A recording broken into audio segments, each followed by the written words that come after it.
Pernahkah kamu duduk sendirian di tengah malam, mencoba memutar ulang kejadian-kejadian yang membuat hatimu terluka, kata-kata pedas yang dilontarkan oleh seseorang, sikap dingin yang membuatmu merasa tak berarti, atau pengkhianatan yang tak pernah kamu duga yang datang dari orang yang paling kamu percaya? Rasa sakit itu seperti belati tumpul yang mengiris perlahan-lahan, menyiksa tanpa ampun, dan kamu berpikir, apa aku harus membalasnya? Haruskah aku menunjukkan pada mereka bahwa aku juga bisa melukai? Tapi jauh di dalam hatimu, kamu tahu itu bukan jalan yang membuatmu tenang dan senangi. Balas dendam memang menggoda, tapi ia seperti meminum racun sambil berharap orang lain yang mati. Dan disinilah stoikisme menjadi cahaya yang menuntunmu keluar dari kegelapan. Filsafat kuno ini bukan mengajarkan tentang menjadi lemah, bukan pula tentang menjadi pasrah. Justru stoikisme mengajarkanmu cara paling elegan untuk menghancurkan mental orang yang telah menyakitimu, tanpa satupun kata hinaan, tanpa satupun ungkapan kemarahan yang keluar, hanya dengan kesabaran dan ketenangan yang mendalam. Dengannya, dalam diam kamu bisa menang.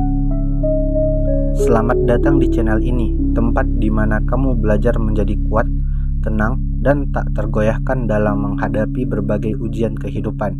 Di sini kita tidak hanya membahas bagaimana bertahan, tapi juga bagaimana menang dengan elegan. Kita belajar dari para filsuf stoik kuno tentang cara menghadapi dunia yang penuh luka tanpa kehilangan jati diri. Dunia ini tak pernah kekurangan orang yang toksik. Mereka hadir dalam berbagai bentuk, seperti atasan yang suka meremehkan, sahabat yang menusuk dari belakang, pasangan yang suka mempermainkan perasaan, atau bahkan keluarga yang tak henti menghakimi diri kita. Mereka hadir dengan topeng ramah, tapi memberikan luka secara terus-menerus. Mereka ingin melihatmu hancur, terpuruk, atau kehilangan arah. Tapi apa jadinya jika kamu justru tumbuh lebih kuat setiap kali mereka mencoba menjatuhkanmu? Banyak orang mengira menghadapi orang toksik harus dengan serangan balik yang keras, membalas perlakuan buruk dengan perlakuan yang lebih kejam. Tapi itu hanya akan membuatmu sama seperti mereka. Yang tidak disadari banyak oleh orang lain adalah ketenangan, kesabaran, kendali atas diri, dan sikap tangguh tak tergoyahkan justru jauh lebih mematikan. Ketika kamu tidak bereaksi seperti yang mereka harapkan, kamu membuat mereka kehilangan kendali, dan itu akan menghancurkan mereka secara perlahan. Stoicisme hadir bukan untuk membuatmu jadi batu yang tidak bisa merasakan apapun, tapi membuatmu menjadi gunung yang tak mudah goyah meski dihantam badai. Ia mengajarkan bahwa musuh terbesar bukan orang yang menyakitimu, tapi dirimu sendiri yang memilih untuk menyimpan dan memeluk luka itu terlalu lama. Stoicisme bukan hanya tentang bertahan, tapi juga tentang bangkit dan menang dengan cara yang membuat mereka bertanya-tanya, bagaimana bisa dia tetap berdiri?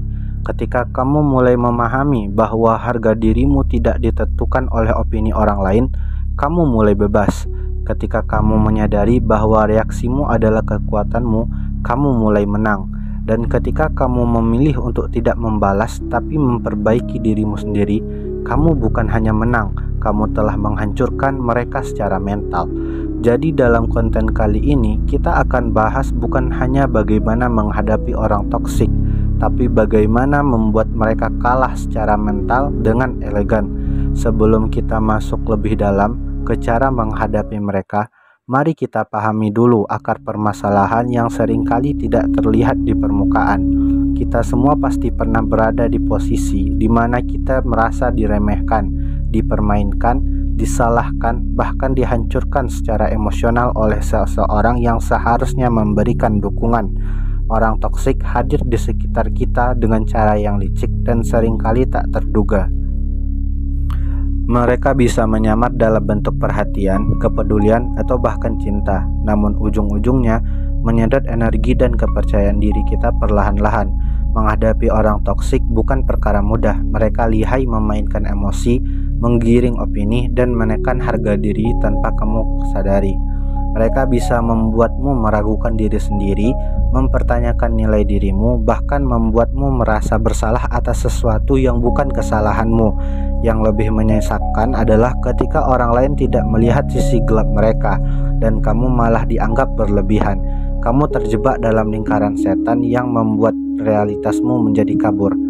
Saat berhadapan dengan orang seperti ini, amarah terasa begitu wajar. Rasanya ingin berteriak, ingin membalas, ingin meluapkan segalanya. Tapi disinilah jebakannya. Mereka ingin kamu bereaksi seperti itu. Mereka ingin kamu kehilangan kendali atas dirimu.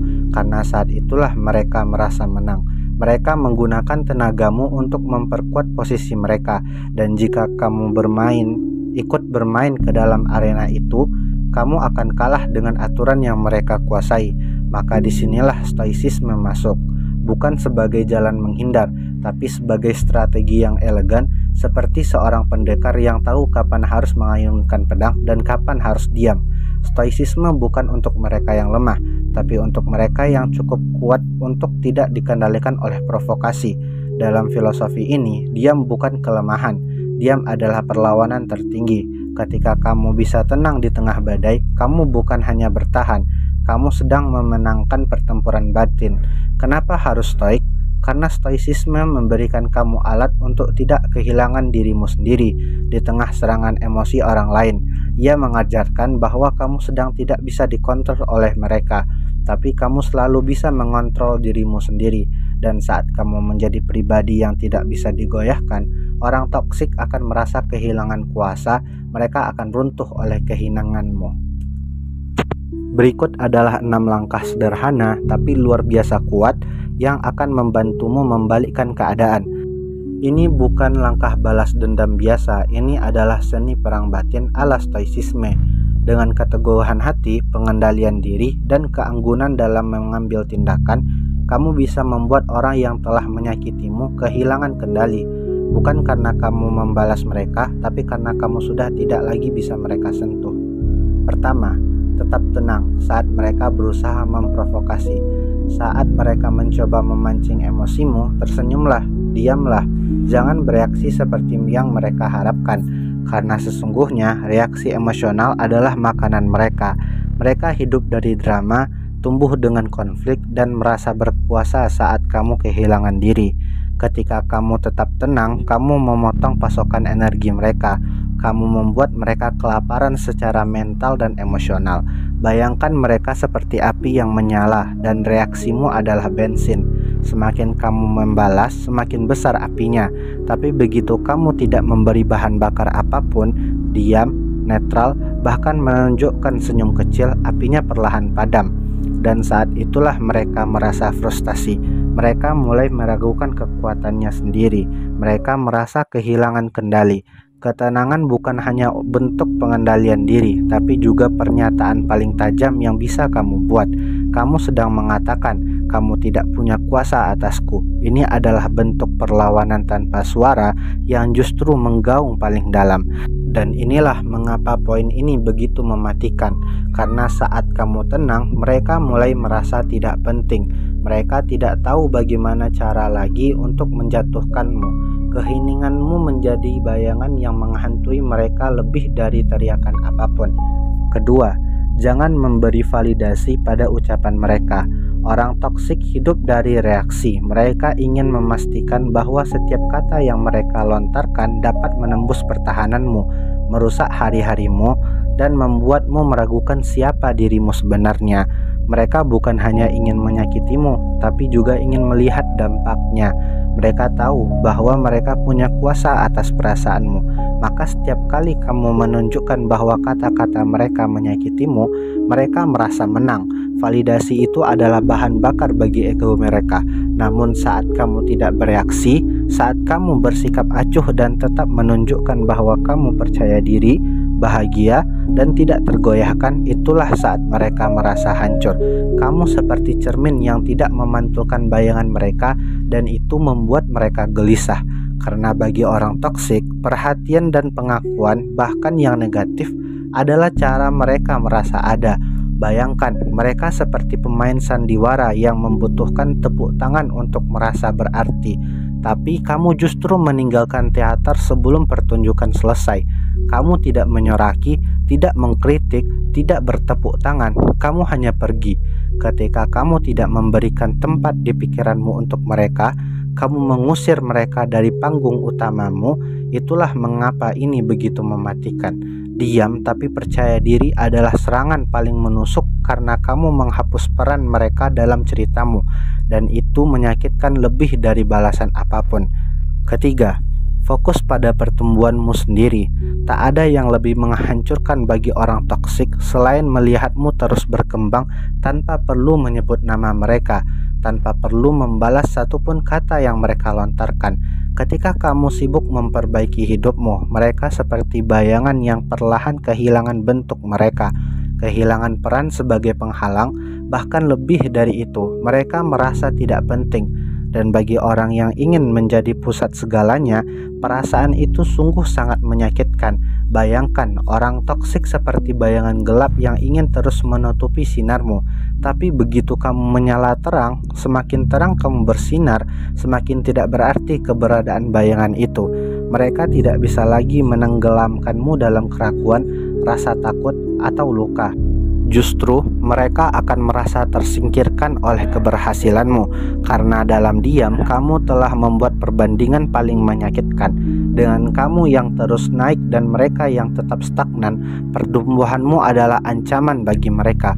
Karena itu membuktikan satu hal, bahwa semua luka yang mereka torehkan tidak berhasil menghancurkanmu, bahwa kamu mampu bangkit bahkan lebih tinggi dari sebelumnya.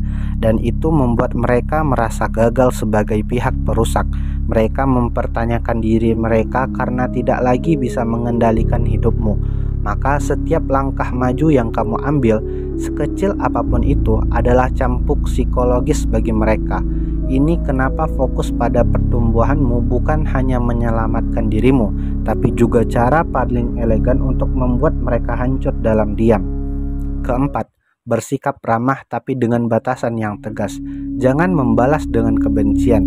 Orang toksik seringkali menunggu kita terpancing untuk membalas dengan kemarahan atau kebencian, karena dari situlah mereka merasa punya pegangan untuk melanjutkan permainan manipulatif mereka. Tapi saat kamu tetap bersikap ramah tanpa membiarkan mereka masuk terlalu jauh, kamu menciptakan ruang yang membingungkan bagi mereka. Tunjukkan kesopanan namun tegakkan batas sekuat tembok baja. Kamu tidak perlu menjadi teman mereka, tidak perlu membalas dengan senyum palsu, tapi cukup memberi respon yang dingin, sopan, dan profesional. Ini seperti memberi mereka segelas air di musim dingin dan membiarkan mereka berdiri di luar pintu rumahmu. Mereka tahu kamu tidak akan membalas dengan kebencian, tapi juga tahu bahwa mereka tidak lagi punya tempat di dalam hidupmu. Bayangkan mereka seperti seseorang yang ingin masuk ke dalam rumahmu dan mengacak-ngacak segalanya. Tapi setiap kali mereka mengetuk, kamu hanya membukakan sedikit jendela, tersenyum, dan berkata, "Maaf, kamu tidak bisa masuk." Sikap ini membuat mereka merasa tertolak, tapi tanpa bahan untuk menyerang balik, dan itu membuat mereka frustasi. Mengapa ini menghancurkan mental mereka? Karena mereka akan kehilangan kontrol. Mereka tidak tahu bagaimana cara memancing reaksi darimu. Mereka tidak bisa lagi bermain dalam arena yang biasa mereka kuasai. Kamu telah menulis ulang aturannya, dan dalam permainan baru ini mereka tidak punya kekuatan apa-apa. Ketegasan yang tenang jauh lebih memukul daripada luapan emosi, dan itu membuat mereka perlahan-lahan merasa tidak berguna. Kelima, jangan membicarakan mereka. Tunjukkan dengan tindakan, alih-alih mengeluh, mengaduh, dan menyebarkan cerita tentang mereka. Pilihlah untuk diam. Orang toksik akan merasa sangat terganggu saat mereka tidak lagi menjadi pusat dari percakapanmu. Ketika kamu tidak menyebut nama mereka, tidak membalas secara langsung, dan tetap berjalan dengan kepala tegak, kamu menghilangkan mereka dari panggung utamamu, dan itu membuat mereka kehilangan panggung tempat mereka biasa tampil sebagai pengendali. Bayangkan mereka seperti aktor yang menanti sorotan panggung. Mereka ingin terus kamu bicarakan baik atau buruknya, karena itu berarti mereka masih berharga. Tapi ketika kamu memutuskan untuk berhenti menyebut mereka, bahkan di saat kamu sukses, kamu menurunkan tirai. Kamu menutup pertunjukan yang mereka harapkan berlangsung terus-menerus. Tindakanmu berbicara lebih lantang daripada ribuan kata. Saat kamu fokus membangun karirmu, menjaga kesehatan mentalmu, menciptakan hubungan yang lebih sehat, dan memperbaiki dirimu secara konsisten, mereka tidak punya tempat dalam narasi baru itu. Mereka melihat kamu bersinar tanpa perlu menyebut mereka, dan itulah pukulan yang paling telak. Kenapa ini sangat menghancurkan secara mental? Karena mereka ingin menjadi penyebab dari kegagalanmu, tapi justru menjadi saksi dari kebangkitanmu. Kamu menunjukkan bahwa mereka tidak layak mendapat ruang dalam hidupmu, dan ketika kamu bersinar tanpa mereka, kamu memadamkan sisa ego mereka yang berharap untuk tetap berpengaruh. Mereka kalah diam-diam dan kamu menang dalam keanggunan. Keenam, maafkan, tapi jangan lupakan. Mengampuni bukan berarti membiarkan. Ini adalah langkah tertinggi dalam penguasaan kekuatan batin. Yang perlu kamu ingat adalah maaf bukan untuk mereka. Maaf adalah hadiah untuk dirimu sendiri. Karena selama kamu menyimpan dendam, kamu sedang membiarkan luka itu terus hidup. Tapi saat kamu memaafkan, kamu mengambil kendali diri. Kamu berkata, aku memilih untuk tidak lagi membawa beban yang bukan milikku. Namun, memaafkan bukan berarti melupakan dalam arti membiarkan mereka melukai lagi. Ingat, luka itu bukan untuk diratapi, tapi dijadikan penanda batas. Jangan sampai kamu cukup kuat untuk meminum racun, tapi tidak cukup bijak untuk tidak meminum racun dari gelas yang sama untuk kedua kalinya. Bayangkan kamu seperti kapal yang berlayar jauh. Orang toksik adalah batu besar yang pernah menabrak lambung kapalmu. Kamu tambal retakannya, perkuat kapalmu, lalu terus melaju. Tapi kamu tidak boleh lupa lagi di mana batu itu berada, karena kamu tidak ingin ditabrak dua kali di tempat yang sama. Dan ketika orang toksik menyadari bahwa kamu telah memaafkan mereka, tapi tetap menjaga jarak, itu akan menghancurkan mereka. Mengapa? Karena mereka ingin kamu terus terikat pada rasa sakit itu. Mereka ingin kamu hidup dalam kemarahan dan terus mengingat mereka. Tapi kamu memilih damai dan melupakannya. Kamu memilih bebas, dan dalam pilihan itu, kamu membuktikan bahwa mereka tidak punya kuasa atas pikiranmu, atas hatimu. Kamu sembuh dan mereka tetap terjebak dalam racun yang mereka ciptakan sendiri. Itulah kemenangan sejati. Dari semua strategi yang telah dibahas, ada satu cara yang paling mematikan, paling elegan, dan paling menyentuh jiwa. Tetap berkembang dan bahagia tanpa sedikit pun menyebut nama mereka. Ini bukan sekedar aksi diam, ini adalah deklarasi sunyi bahwa kamu telah bangkit dari reruntuhan dan membangun kerajaan damai dalam dirimu sendiri. Kamu tidak hanya pulih, kamu melesat jauh ke depan, meninggalkan mereka dalam kabut ketidakberdayaan yang mereka ciptakan sendiri. Tidak ada yang lebih menyakitkan bagi orang toksik daripada menyaksikan seseorang yang dulu mereka rendahkan kini bersinar terang tanpa bantuan dan tanpa dendam. Itu seperti menonton seorang tawanan yang mereka kira hancur kini menjadi pemimpin yang berjalan dengan kepala tegak. Kamu adalah bukti hidup bahwa kekuatan tidak datang dari balasan, tapi dari pengendalian diri dan kesabaran.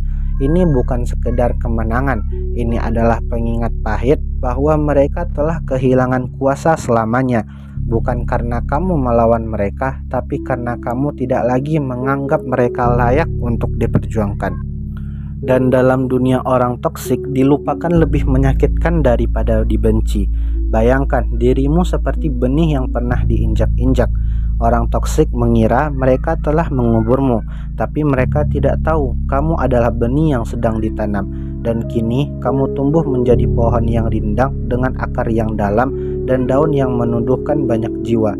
Setiap senyum bahagiamu, setiap pencapaian kecilmu, setiap langkahmu yang tak lagi tertahan oleh luka adalah cambuk yang tak terlihat yang menghantam mereka secara perlahan.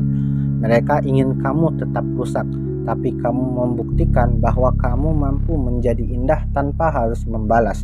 Inilah kekuatan tertinggi dalam stoicisme, menjadi versi terbaik dari dirimu sendiri, tidak untuk membalas tapi untuk membebaskan. Dan saat mereka melihat bahwa mereka tidak lagi memiliki efek apapun padamu, maka saat itulah mental mereka menjadi hancur karena kemenangan yang sunyi.